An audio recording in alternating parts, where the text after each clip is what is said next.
Welcome to my new video. जैसा कि हम आप लोग से वादा किए थे कि इस चैनल पर आपको केमिस्ट्री की बहुत ही बेहतरीन तरीका से आपको कॉन्सेप्ट सिखाया जाएगा और हाजिर हो गए एक नए वीडियो में नए एनर्जी से नए टॉपिक को पढ़ाने के लिए। तो इसमें हम बोले थे आप लोग के कि सबसे पहले हम केमिस्ट्री के बेसिक चीज़ आप लोगों से चर्चा करेंगे और इसी सिलसिला में हम सबसे पहले लेकर आए हैं कि आखिर केमिस्ट्री पढ़ाने वाले हैं तो केमिस्ट्री है क्या, ठीक, केमिस्ट्री कहते किसको हैं, इसके बाद में केमिस्ट्री के बहुत सारे कॉन्सेप्ट आपको बताएं। से केमिस्ट्री का कहने का मतलब है कि रसायन विज्ञान जो है किसी भी पदार्थों को कैसे बनाएंगे, उसकी संरचना कैसा होगा, उसके गुण क्या होगा, उसको कहाँ प्रयोग करेंगे तथा कौन कौन से परिवर्तन होंगे, चाहे भौतिक हो या रासायनिक हो, एवं पदार्थों से संबंधित नियमों के बारे में पूरे पढ़ेंगे। उसी को बोलते हैं हम लोग केमिस्ट्री। एक शब्द पूरे के पूरे जवाब आपको इस वीडियो में मिलने वाला है। तो हम केमिस्ट्री की एक डिफिनेशन लिखे हैं, इसके माध्यम से हम आपको हर एक नए शब्द के रूबरू कराएंगे। लिखने में थोड़ा सा स्लाइड तिरछा हो गया है, इसके लिए माफ़ी चाहूँगा, क्योंकि बोर्ड पे और कॉपी पर लिखने में काफ़ी डिफरेंट होता है। तो चलिए टॉपिक पर चलते हैं। रसायन शास्त्र अर्थात केमिस्ट्री कहते किसको हैं। तो आप जैसा कि जानते हैं कि विज्ञान के मुख्य रूप से 3 गो शाखा होता है। पहला होता है फिजिक्स, दूसरा केमिस्ट्री और तीसरा होता है बायो। तो विज्ञान की उन शाखाओं में से एक केमिस्ट्री भी है जिसे हम लोग रसायन शास्त्र कहते हैं।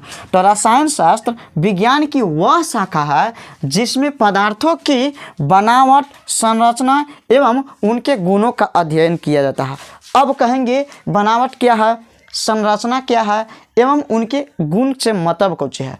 कहने का मतलब है कि दुनिया के जितना भी पदार्थ कहे तो मतलब क्या, जिसे भी देख सकते हैं, जो हमें विरोध उत्पन्न करता होगा, जिसका द्रव्यमान है, मतलब समझ सकते हैं जो भी इर्द गिर्द हमें सब दिखाई देता है, सब समझिए कि पदार्थ के अंतर्गत ही आता है। दुनिया के जितना भी चीज़, हर वो चीज़ जो विरोध उत्पन्न करता है, जिसे इर्द गिर्द देख सकते हैं, जो जगह छेक रहा होगा, द्रव्यमान होता है, सब समझिए कि पदार्थ के अंतर्गत ही आता है।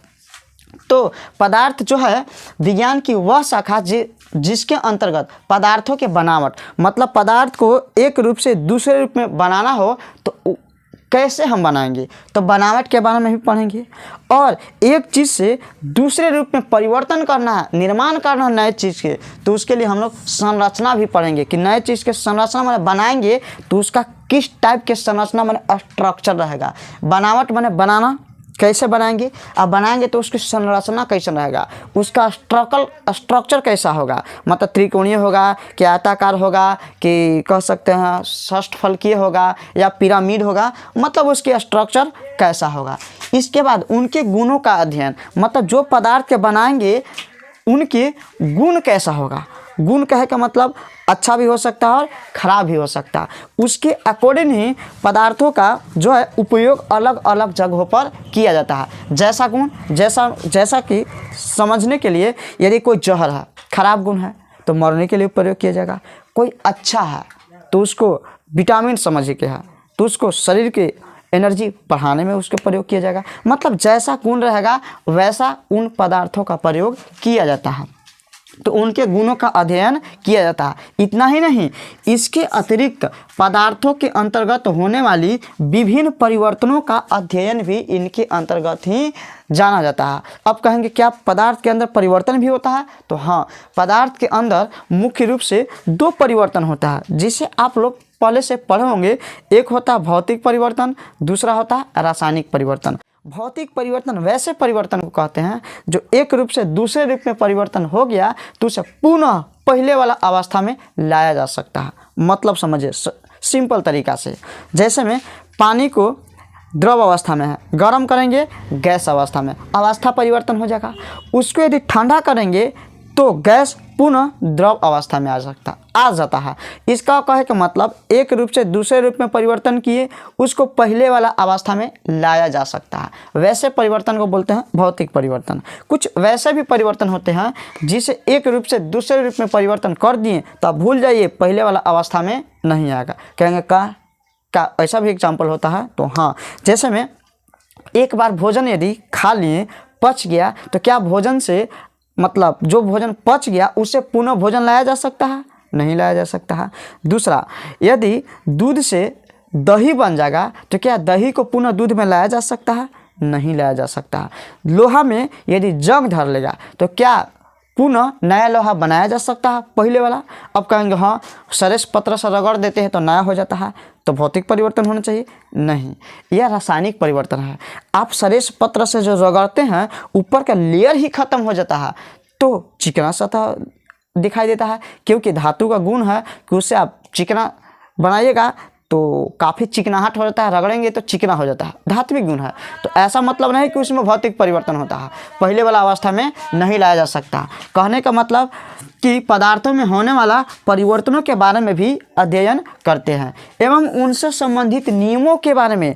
अब बहुत सारे केमिस्ट्री में वैज्ञानिक लोग आए और अपना अपना मत दिए और उनसे संबंधित नियम दिए। जैसे एवोगाड्रो साहब आए, एवोगाड्रो के नियम दिए। बॉयल साहब आए, बॉयल्स के नियम। चार्ल्स आए तो चार्ल्स के नियम।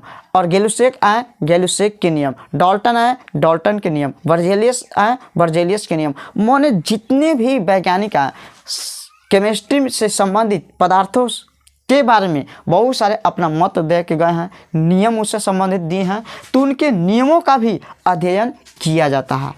अब थोड़ा सा इसमें एक शब्द है पदार्थ। पदार्थ कुछ होता है तो हमारे इर्द गिर्द मैंने समझ रहे हैं अगल बगल चारों ओर जो भी चीज़ होते हैं, तो हमारे इर्द गिर्द जो भी दृश्य या अदृश्य पदार्थ है, दृश्य कहे के मतलब जिसे हम लोग देख सकते हैं वैसे पदार्थ को बोलते हैं दृश्य, जिसे नहीं देख पाते हैं वैसे पदार्थ को बोलते हैं अदृश्य। जैसे में बहुत सारे काल्पनिक चीज़ होते हैं, जैसे भूत। क्या हम लोग भूत के देखते हैं? नहीं। क्या हम लोग भगवान के ऐसे देखते हैं? नहीं देखते हैं, तो उसको बोलते हैं अदृश्य। जिसे नहीं देख पाते हैं आत्मा, क्या आत्मा को देखते हैं? नहीं, तो उसे बोलते हैं अदृश्य। अभी है दृश्य, तो दृश्य हो या अदृश्य हो, हमारे चारों ओर जो भी चीज़ें रहते हैं सब के सब पदार्थ है। पदार्थ में के मुख्य रूप से 3 गो अवस्था होता है। एक होता है ठोस, दूसरा होता है द्रव और तीसरा होता है गैस। और भी अवस्था है जिसे हम लोगों को चौथी अवस्था भी बोलते हैं, जिसे प्लाज्मा कहते हैं। 5वीं अवस्था भी होता है BEC, तो उसके बारे में चर्चा न करें, वो भी पदार्थ का ही अंग है। तो मुख्य रूप से जो भी पदार्थ की अवस्थाएं हैं वो भी समझिए कि सब पदार्थ ही हैं, चाहे ठोस हो या द्रव हो या फिर गैस हो।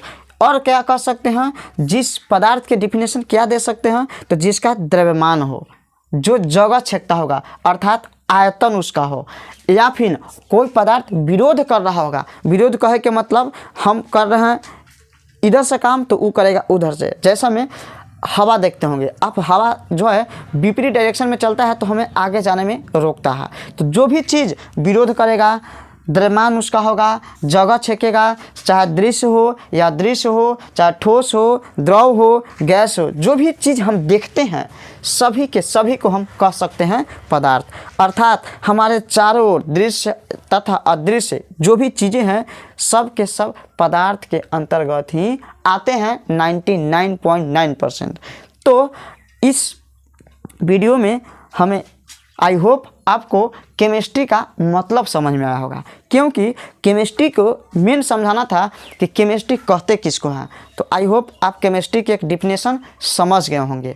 तो चलते हैं इसके बारे में आगे जो है आपको और बताएंगे। उस लोगों के सवाल रहता है कि केमिस्ट्री किन शब्दों से मिलके बना है, उसका अर्थ क्या होता है, कहाँ से इसका ओरिजिन हुआ, उत्पत्ति इसका कहाँ से हुआ, तो उसके बारे में भी थोड़ा सा रफली ज्ञान हम आपको दे देते हैं, मतलब जानकारी। केमिस्ट्री जो है कहा जाता है कि सबसे पहले जो केमिस्ट्री जो है मिस्र देश में उत्पन्न हुआ था। वहाँ के जो लोग जो होते हैं केमिस्ट्री में काफ़ी ज़्यादा रिसर्च कर चुके थे। हम लोग के जानने से पहले ही उन लोग काफ़ी रिसर्च कर दिए थे। मिस्र देश जिसे आप सुने होंगे आधा एशिया में है, आधा यूरोप में पड़ता है मिस्र देश। तो मिस्र देश जहाँ को जो भाषा होता है यूनानी होता है। तो केमिस्ट्री जो शब्द है उसका उत्पत्ति यूनानी भाषा से कीमिया शब्द से हुआ है। अर्थात केमिस्ट्री के जो आगे का जो CHEM जिसे शॉर्ट में केम कहते हैं, इस मूल धातु का जो निर्माण होता है कीमिया से हुआ है। कीमिया से केम का उत्पत्ति हुआ है और बाकी स्ट्री जोड़ दिया गया है जिसे हम लोग केमिस्ट्री कहते हैं। जो वहाँ के यूनानी भाषा में जो कीमिया का अर्थ होता था धातु निर्माण की यूनानी तकनीक, अर्थात किसी भी धातु के निर्माण जो करना है उसका यूनानी तकनीक क्या होता है, तरीका क्या होता है, वहाँ पे इसका अर्थ होता था। बहुत सारे लोगों का कहना भी है या बहुत सारे जगह पे विकिपीडिया पर जो मौजूद है कि जो कीमिया के जो अर्थ होता है काली मिट्टी भी होता है। मतलब देखिए जो कीमिया का अर्थ तो अपने बता दिए कि धातु निर्माण की यूनानी तकनीक भी होता है, इसके अलावे काली मिट्टी भी होता है या फिर काली रंग होता है। अब आप लोग के माइंड में सवाल आ रहा होगा कि केमिस्ट्री मतलब रसायन, जिसे हम लोग कहते हैं रस प्लस आयन। रस मतलब समझ ही रहे होंगे कितने पदार्थों, हर पदार्थों के बारे में पढ़ना रहता है। आयन माने होता है अध्ययन, मतलब रस प्लस आयन इसका संधि विच्छेद होता है। अब सवाल उठता है कि इसका जनक किसे कहते हैं। तो आप लोग तो पढ़े होंगे कि केमिस्ट्री का जो जनक, आधुनिक जनक एंटोनी लेवेजियर के कहा जाता है। कहीं कहीं लेवेजियर हिंदी में लिखा रहता है, कहीं लेवेजियर लिखा रहता है। मतलब एंटोनी लेवेजियर का जो आधुनिक केमिस्ट्री के जन्मदाता कहा जाता है। बाकी रॉबर्ट बॉयल को भी केमिस्ट्री का अर्थात रसायन का जनक कहा जाता है, लेकिन आधुनिक जनक किन्हें कहा जाता है, एंटोनी लेवेजियर को कहा जाता है। तो बेसिक केमिस्ट्री के बारे में ये है।